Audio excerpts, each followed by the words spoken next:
Assalamualaikum warahmatullahi wabarakatuh. Halo anak-anak, hari ini kita akan belajar tentang diagram torus. Sebelumnya kita berdoa terlebih dahulu supaya ilmu yang kalian dapat nantinya akan bermanfaat dan kalian mudah memahami materi hari ini. Hari ini kita akan belajar tentang konsep diagram torus, cara menyajikan data, dan juga menyusun dan mengelompokkan data menggunakan diagram torus. Tujuan pembelajarannya, 1. Kalian mampu menjelaskan konsep diagram torus dengan benar. Yang 2, mampu menyajikan data menggunakan diagram torus dengan tepat. Dan yang ketiga, mampu menyusun dan mengelompokkan data yang telah ada ke dalam diagram torus. Nah, pengertian diagram torus. Diagram torus adalah cara menyajikan data menggunakan garis atau tanda torus. Setiap torus mewakili satu jumlah dari data. Sekarang perhatikan yang ada di gambar. Itu ada 4 buah apel. Nah, tanda torusnya seperti satu lidi ada 4. Berarti ada 4 apel. Selanjutnya, kegunaan diagram torus. Kegunaan diagram torus yang pertama yaitu menyajikan data dengan cepat dan jelas. Kegunaan yang kedua, membandingkan banyak atau sedikitnya sesuatu. Dan yang ketiga, membantu kita memahami hasil tanpa perlu banyak angka. Lambang torus. Perhatikan gambar ya. Angka 1 dilambangkan dengan seperti lidi atau satu garis. Angka 2 dilambangkan dengan 2 garis yang berjajar rapi sampai ke yang keempat. Kemudian angka 5 dilambangkan dengan 4 garis berjajar rapi, kemudian 1 garis menyilang sehingga jumlahnya tetap 5. Angka 6 dilambangkan dengan 5 garis seperti sebelumnya ditambah 1 garis. Begitupun seterusnya, jika 7 garis, 5 garis ditambah 2 garis yang terpisah. Sehingga aturan penulisan dalam diagram torus, setiap 5 torus ditulis 4 torus berjajar rapi, kemudian ditambah 1 garis menyilang atau tiduran, sehingga torus berjejer rapi. Selanjutnya, kita akan membahas cara mengelompokkan data. Cara yang pertama, mengamati benda yang akan dihitung. Kita amati benda apa yang akan kita hitung atau yang akan kita jadikan ke dalam tabel diagram torus. Setelah mengamati benda, kita tentukan kelompok data. Apakah kita akan mengelompokkan hewan, tumbuhan, makanan, hobi, atau yang lainnya. Cara yang ketiga, memisahkan benda sesuai kelompoknya. Misal, kita mengamati di taman. Di taman ada hewan, ada tumbuhan, dan juga ada aktivitas anak yang mungkin membaca, bermain, atau sebagainya.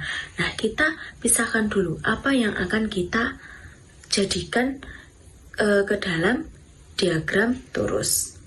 Nah, yang terakhir, kita hitung jumlah setiap kelompok. Tadi hewan ada berapa, tumbuhan ada berapa, anak yang bermain ada berapa. Nah, seperti itu ya. Nah, sekarang kita membahas cara menyajikan data. Bagaimana kita mengolah data yang sudah kita dapatkan. Yang pertama, kita mengamati data yang sudah tersaji.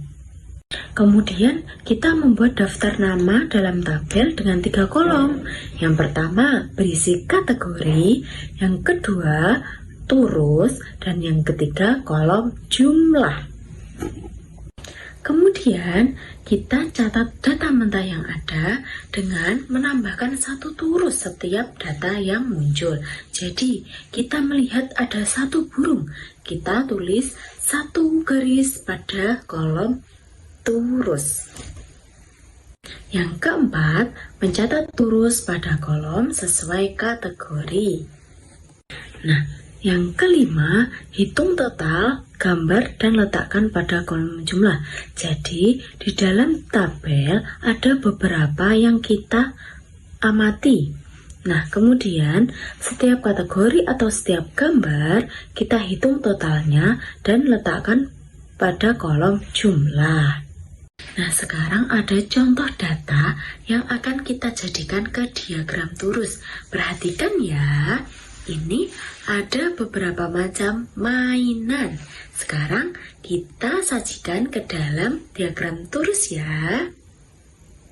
Pertama, kita buat tabel dengan 3 kolom. Kolom yang pertama ada mainan.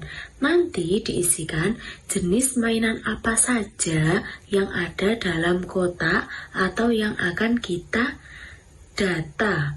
Yang kedua ada turus.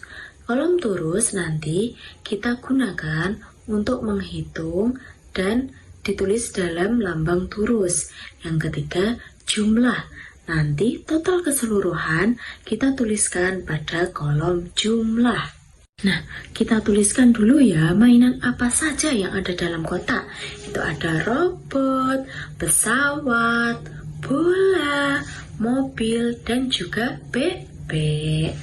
Sekarang kita mulai hitung dengan mainan robot. Nah, di situ ada tanda bahwa robot ada berapa?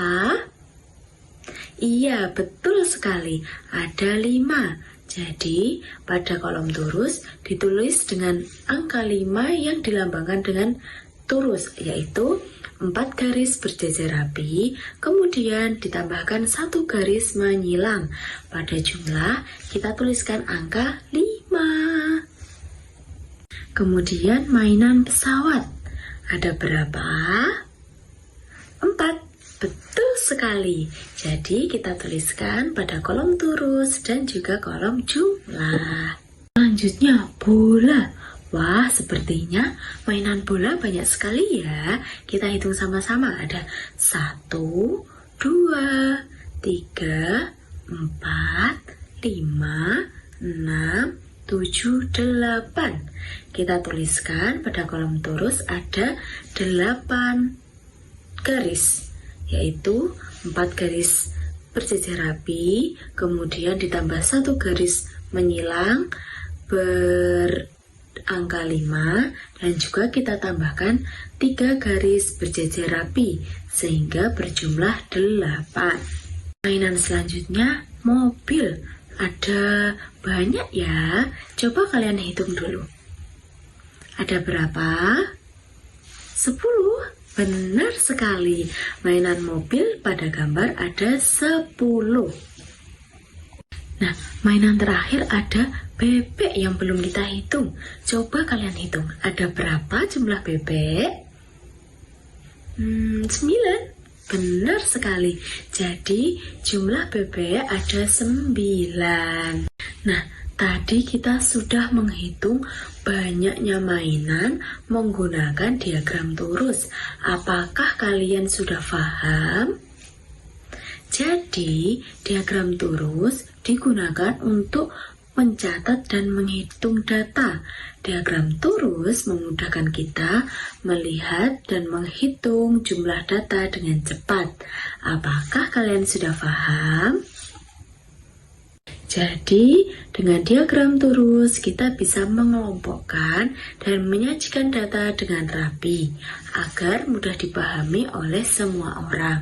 Nah, setelah ini cobalah kalian berlatih menghitung benda di sekitar kalian seperti pensil, buku, atau mainan.